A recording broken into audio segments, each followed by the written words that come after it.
We have a 19-year-old daughter. Her name is Sophie, and right now she is figuring out whether or not to go to do a 4-year college program. She's been doing an acting program down in Santa Maria, PCPA, and she's now figuring out, okay, am I going to go on to college? What am I going to do? And it reminded me of a story I heard about a young woman who was desperate, absolutely desperate to go to the college of her dreams. But her heart sank when she read the question on the application form that asked her, "Are you a leader?" Being both honest and conscientious, she wrote no and returned the application expecting the worst. To her surprise, though, she received a letter from the college saying, "Dear applicant, a study of the application forms reveals that this year our college will have 1,452 new leaders.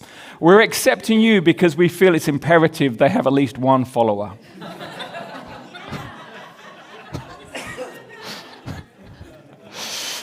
The reality is, whether we realize it or not, we are all following somebody. 2,000 years ago, Jesus invited anyone who would listen to come and follow him. And down through the millennia, millions of people have said yes to that invitation. And the world actually has been turned upside down as a result. But that invitation is not just for the pages of the Bible or for great men and women of history. That invitation is today. It's for you and it's for me. But here's the question that then poses. What does it actually mean to follow Jesus? What does it look like in our crazy, fast-paced, noisy, modern world? I mean, after all, when Jesus said those words to his first disciples, "Come, follow me," 2,000 years ago, it wasn't metaphorical. It was a literal invitation to come and follow him. It was, hey, I'm heading west from Capernaum around the Sea of Galilee to Bethsaida. Let's go. But what does that mean today for us? Like, that doesn't apply, does it? We can't literally follow Jesus in that kind of same way. What does it mean to follow Jesus for us, people living today in 2025 on the Central Coast of California? And beginning today, we're going to be exploring these questions and more with the Practicing the Way course. It's an 8-week introduction to spiritual formation. And the goal really is to lay a foundation for us beginning a lifelong journey of following Jesus. And we're doing this course because here at Everyday, it's a key part of the pathway that we're building to help both followers of Jesus and explorers of faith to go further, to grow in their spiritual walk. And so today we're beginning this course, beginning Practicing the Way with session 1, Following Jesus. Now, Jesus is identified by all sorts of different people in all sorts of different ways in Scripture. If you, depending on the way that you count, there are nearly 200 different names or titles for Jesus within the pages of Scripture. 200. But of the 90-odd times that Jesus is addressed in the Gospels, Matthew, Mark, Luke, and John, the biographies of Jesus that we have that kick off the New Testament, of the 90-odd times that he's addressed by somebody, 60 of those times he's addressed as rabbi. And rabbi it's a Hebrew word, and it means master or teacher. And first century Palestine was full of traveling teachers, rabbis, with their own interpretation of the scriptures. And you'd see them walking down the streets or teaching in the synagogues with a trail of people behind them who were called their disciples. If you've got a Bible, turn with me to Mark chapter 1. It's the third book of the New Testament, second book of the New Testament, Matthew, then Mark. If you don't have a Bible with you, just wave your hand, and we have some. We have a Bible that we can bring to you. Just wave a hand, and Zoe will bring one to you. But Mark chapter 1, and we're going to read from Mark 1, verse 16.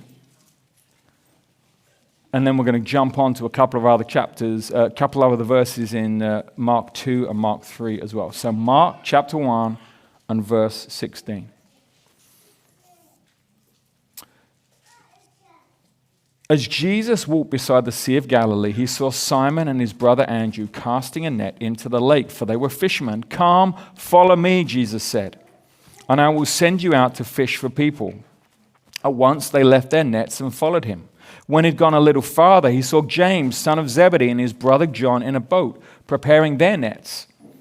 Without delay, he called them, and they left their father Zebedee in the boat with the hired men and followed him.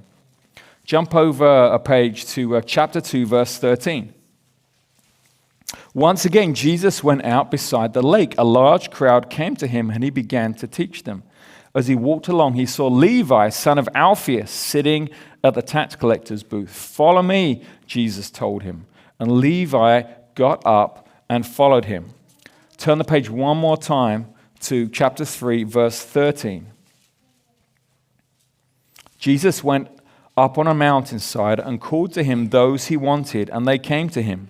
He appointed 12 that they might be with him and that he might send them out to preach and to have authority to drive out demons. These are the 12 he appointed: Simon, to whom he gave the name Peter, James, son of Zebedee, and his brother John. To them he gave the name Boanerges, which means sons of thunder.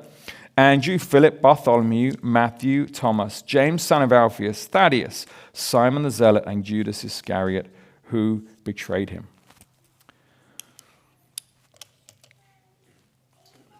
Notice something really, really, really important in each of these scriptures when Jesus called people. The call of Jesus was not, "Believe in me so that when you die, you can go to heaven." That was not the call of Jesus. Even if heaven was our final destination as Christians, which, as we know after looking at the last week, if you were here, you'll know, we talked all about that, about the new heavens and the new earth. If you missed it, you won't have a clue what I'm talking about, but go check that out. But even if heaven was our final destination of Christians, Jesus' call was not, "Believe in me so you can go to heaven when you die." Jesus' call was, "Come and follow me. Come and be my disciple." The Hebrew word that is used in there is talmid. Disciple, talmid. It also means follower or student, but not like a follower like you have on Instagram or a student like a freshman at Cal Poly. It's more than just sitting in class and taking notes, because it's not about information, it's about formation. Being a talmid was about being a student of life, not just a student of your specialist subject. Today, many scholars suggest the best English word that we have, that we use regularly to describe what's included in being a talmid, is to be an apprentice. Now, becoming a talmid was an incredibly hard gig to get. You had to be the best of the best when it came to studying the Torah, that's the Jewish Bible. And if you were, you might get a chance to interview to become a talmid to a rabbi. And if that rabbi thought you had what it took, if you did a great interview, you had all the bits and pieces you needed, instead of hearing the words, "Congratulations, you got the job," the rabbi would say to you, "Come and follow me." In other words, come and be my apprentice. And if you did manage to get in, you did manage to get the gig as a talmid, you had 3 goals. Now remember, this is not about information, this is about formation. Goal number 1 was to be with your rabbi. Like apprenticeship was 24/7. You followed your rabbi around Israel. You spent every waking moment at their side. You ate at their table. You slept by their side. You sat at their feet. There was a Jewish blessing, and it was this: may you be covered in the dust of your rabbi. That you would live in such close proximity to your rabbi that you would literally be covered in their dust by walking around, following after them around the roads of Israel at the end of the day. So be with your rabbi was the first goal. The second goal was to become like your rabbi. In the 1960s, 4 young men from Liverpool burst onto the music scene. Some of you are old enough to remember. I am not, I have to say. But such was the extent of Beatlemania that in 1964, 60% of TV viewers for that moment tuned in to watch the Ed Sullivan Show, to see the Beatles' arrival in America. 60%. It was a record for a long, long time. The following year, in 1965, the Beatles were the first band to play an outdoor stadium concert. No one else had ever done it before. But in 1965, the Beatles played Shea Stadium in New York with an audience of 55,000 people. By far the biggest concert that had ever happened up to that point. Today, the internet's given rise to a million more fandoms, as they're known, from Potterheads to Marvelites to Sherlockians to Fanpires. That's Twilight, if you were wondering. And of course, not forgetting the Swifties. And it's never been easier to look, to dress, or to act like your hero of choice. But being a Talmud was fanboying at a whole nother level. Like you literally wanted to be a carbon copy of your rabbi. You copied his every move, his dress, his voice, his mannerisms. 24/7, your goal was to be your rabbi. It's interesting if you've ever read the story of Jesus in the Garden of Gethsemane the night before he died. And Judas, who's going to betray him, we read about him a little bit earlier in Matthew 3. And Judas comes to Jesus and he kisses Jesus to identify which of the guys it is the one that they need to arrest. And Jesus, though, has been around. He's been teaching in public places. He's been causing a stir in the temple, which was basically downtown Jerusalem, was the temple. Like everybody saw the guy there. So why did Judas have to give him a kiss to identify who he was? Well, some scholars think that in this process of 3 years of following Jesus, his disciples had come to look so much, literally look so much like Jesus, that Judas had to kiss him in order to identify him as the one to arrest. So your first goal was to be with your rabbi. The second goal was to become like your rabbi. The third goal was to do what your rabbi did. The ultimate goal of being a Talmud was to carry on the work of your rabbi. The goal of training as a doctor is not so that you would know a bunch of cool stuff about the body. That's not going to help you pay off your student loans. The goal of training as a doctor is so that you can practice medicine and help people, right?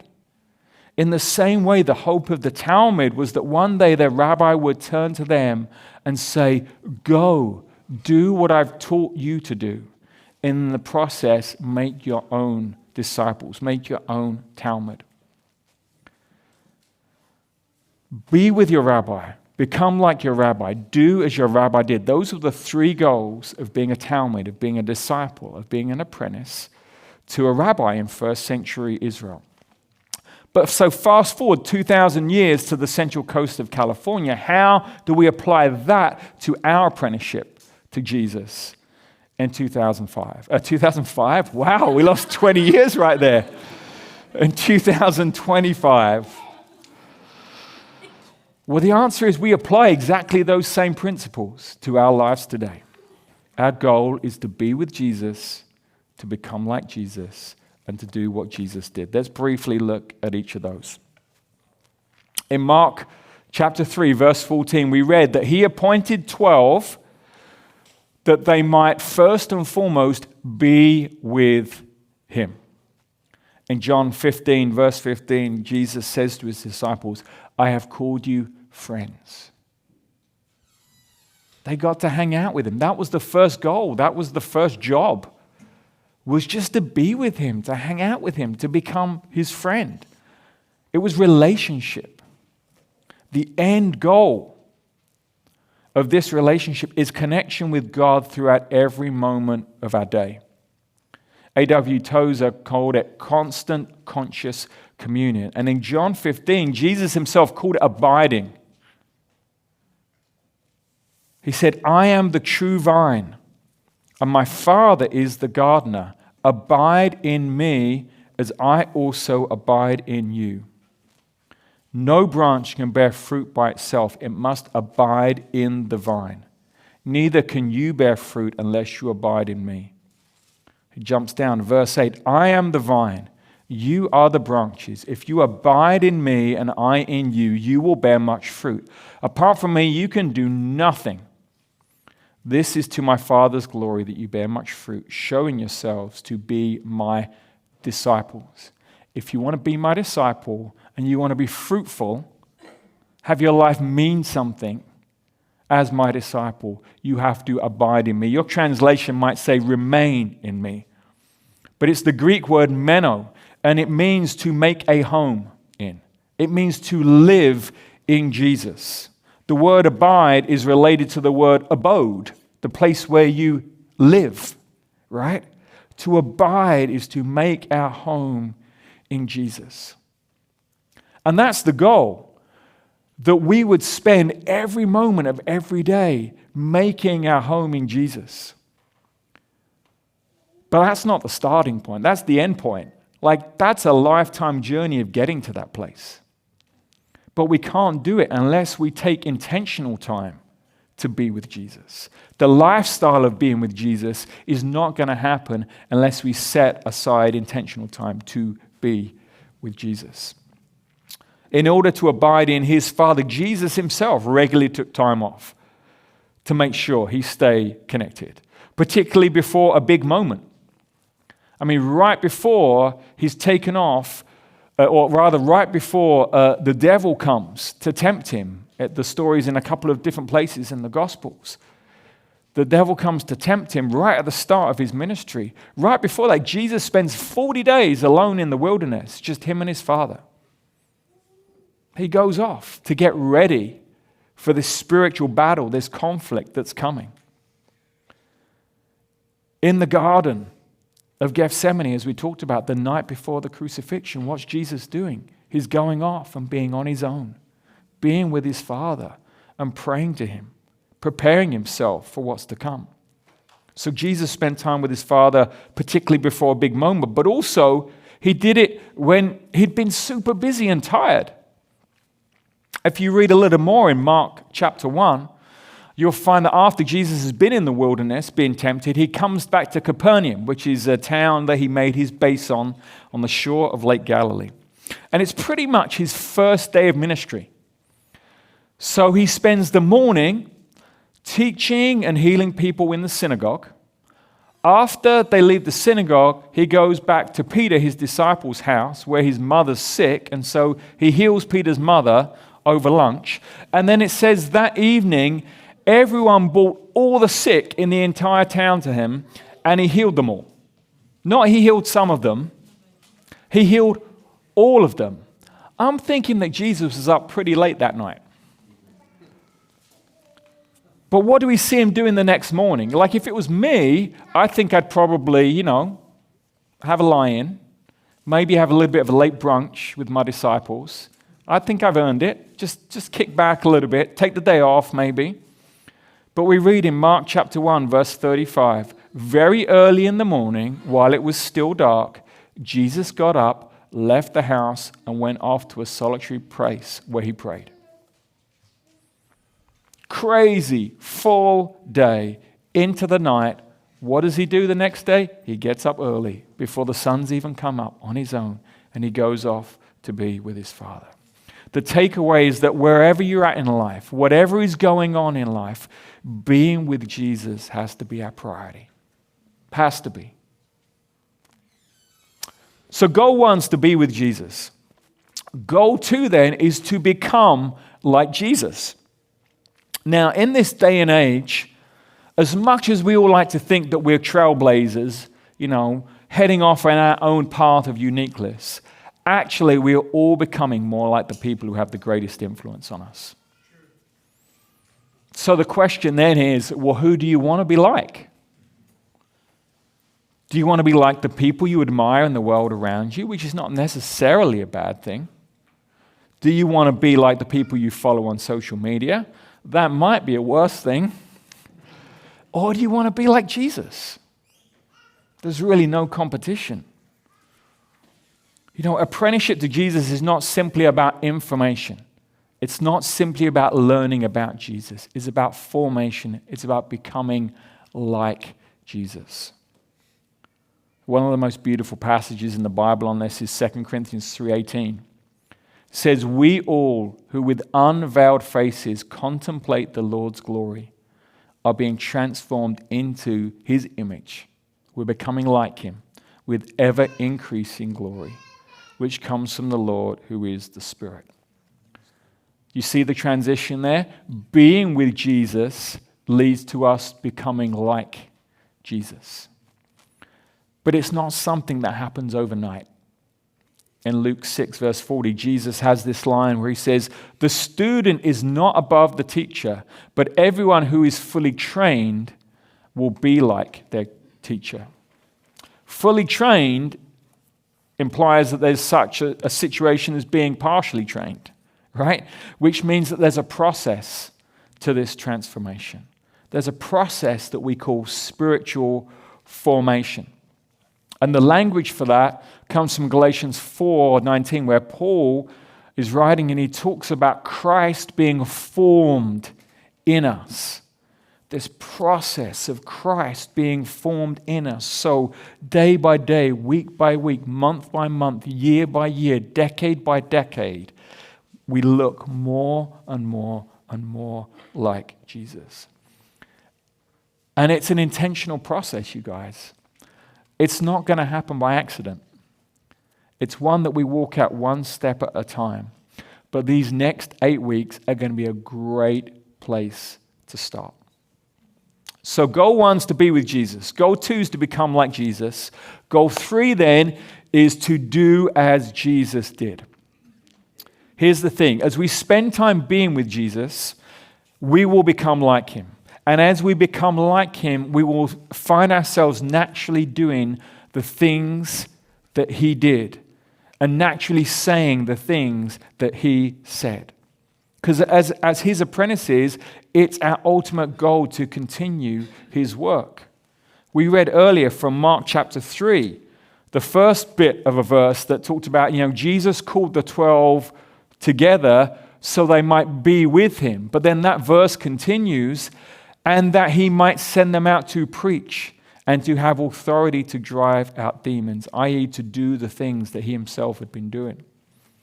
The night before he died in John 14, Jesus tells his disciples, "Very truly I tell you, whoever believes in me will do the works I have been doing, and they will do even greater things than these, because I'm going to the Father."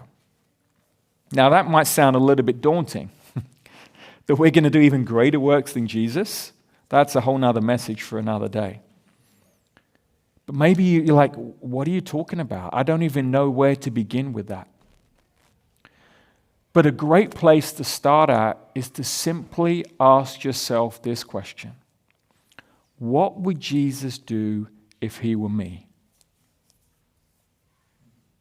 I mean, what would Jesus do is a good question. But given that none of us are 30-something, male, single, itinerant rabbis living in first century Israel, I don't think any of us could do exactly what Jesus would do. But what would Jesus do if he were you? If you were a teacher, if you were a plumber, if you were a high school student, if you were a stay-at-home mom, if you were a retired grandparent, living on the Central Coast of California in 2025, how would he spend his time and his money? How would he interact with his neighbors and his co-workers? How would he value and cherish the most important people in his life if he were you, if he were living in your shoes? That's the place to begin in figuring out how we do what Jesus did. So apprenticeship to Jesus is about reordering our lives around those 3 goals. Being with Jesus, becoming like Jesus, and doing as he did. And that's what we mean by practicing the way of Jesus. The first followers of Jesus we find in Scripture, they call themselves the way, or followers of the way. And in Luke 8, Jesus declared that his family, Jesus is there, he's hanging out, and people come to him and say, hey, your mother and your brothers, they're at the door. They want to see you. And Jesus says, who are my mother and my brothers? Who are my family? He says, my family are the people who hear God's word and put it into practice, who do something about it.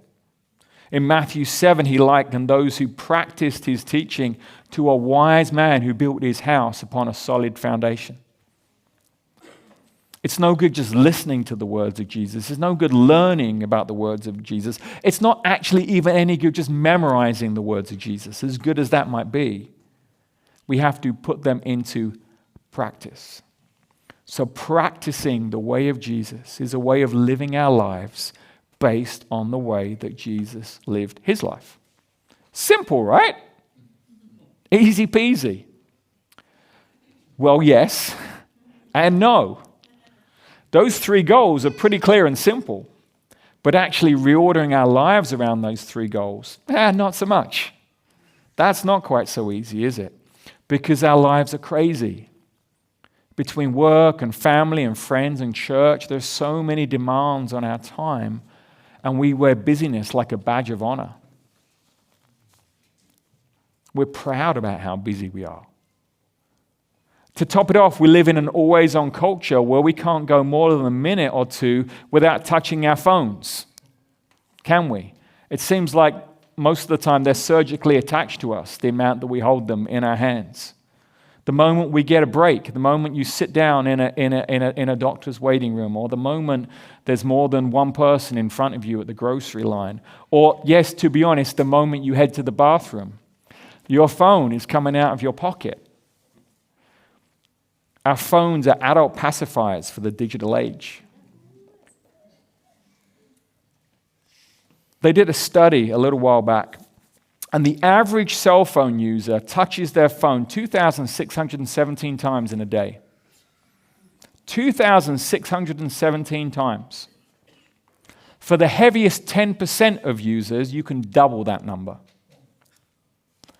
And those statistics are from 2016. Nearly 10 years ago. I don't think those numbers have gone down, do you? Look, you guys, Jesus came to offer us what he called life to the full. Like, that's what he modeled for us. He came and he lived his life and he said, this is what life to the full looks like. This is what it looks like to be a human being made in the image of God. This is the life that you were made for. Life to the full is not found in doom scrolling on TikTok or Facebook. It's not found in spending cumulative hours throughout the day feeding on the negativity of your newsfeed. It's not found in finding that perfect new bargain pair of pants or shoes at your favorite online store. That's not where life to the full is found. It's found in practicing the way of Jesus. It's found in reordering our lives around those three goals. But the thing is, we have to choose to be different. We have to choose to be different than the world around us. It's not going to happen automatically just because once upon a time you said yes to Jesus and you prayed a prayer. Thomas Aquinas, back in the 13th century, he said every choice is a renunciation. I.e., everything that you choose to do means saying no to something else. Ronald Rolheiser updated that for the 21st century when he said, every choice is 1,000 renunciations. Every choice to follow Jesus means saying no to a whole bunch of other things, good things,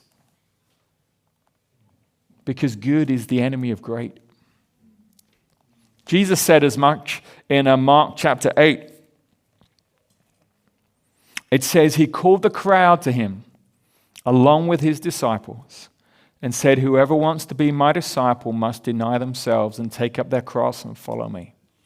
For whoever wants to save their life will lose it. But whoever loses their life for me and for the gospel will save it. What good is it for someone to gain the whole world yet forfeit their soul? And it's interesting that right here, Mark makes the distinction between the crowd and the disciples. And by disciples, he doesn't just mean the 12, he means all the other disciples on top of the 12 who had said yes to following Jesus. Jesus is really asking the question, look, are you in or out? Are you going to follow me? Are you going to be one of my disciples, or are you just going to be part of the crowd? 62% of Americans identify themselves as Christians. These are statistics, just the study that came out last week. 62% of Americans identify themselves as Christians, by which they mean they subscribe to a basic set of beliefs about who Jesus is and what he did. But how many of that 62% are actually following Jesus? Some recent studies have put that number right around about 4%. 4%. I mean, that's my story right there. I became a believer at a summer camp at the age of 14. So, I grown up in church, and I thought that going to church made you a Christian. I mean, actually, I thought being British made you a Christian. But definitely going to church on top of being British made you a Christian. I was Church of England, But it wasn't until I went on this summer camp, and one night the guy's talking, and in all of me not really paying much attention, I heard him say something fascinating to me. He said that being a Christian was about having a relationship with God, and I was like, what? Really? No one ever told me that before. And so I was like, okay, sure, I'll do that. But my life of faith was at one of ups and downs. Like I'd go on a camp in the summer, and it would be fun, and there'd be, like worship music with a band and stuff, and not an organ, and that was kind of fun. And there'd be around other people my age who were kind of Christians, and I'd come back and I'd be all excited, but gradually over time my enthusiasm would just wane off until the next summer came around, and then I'd get another bump. It was just a roller coaster kind of situation. But at 19, I was confronted with this issue right here. I realized it was no good Jesus just being a part of my life. He needed to be my life. And the trajectory of my life changed from that moment. And so I want to ask you that same question today. Like, are you content with being part of the crowd? With coming to church on a Sunday? With having prayed a prayer so that you've got a get out of jail free card at the end of time and you get to go to heaven? Or are you ready to become an apprentice of Jesus? Are you ready to follow him, to reorder your life around those three goals of being with Jesus, becoming like him, and doing as he did? To embrace the way of Jesus so God can transform you from the inside out. And here's the thing, you don't have to have it all figured out and have everything all together. Jesus invited whoever wanted to come and be his disciples. Not just the smart ones or the holy ones or the put together ones, but anyone who wanted to respond to his invitation. And here's the other thing, it's just that, it's an invitation. There's no compulsion. Jesus is inviting you to share in his life. He's inviting you to experience life to the full. You get to say no. I'm not interested. It's too much. I don't want to do that. You can do that. But I want to invite you to take these next 8 weeks to explore what this could look like in your own life. One step at a time. Maybe you might want to prioritize being here on Sundays as we go on the Practicing the Way journey. I get that life is busy. But the only way that's going to change is by starting to say no to some things, to say yes to things that are more important. I get that kids get sick. I get that all manner of other things are thrown at you. But I truly believe that these 8 weeks could be absolutely transformational for you if you choose to let them be so.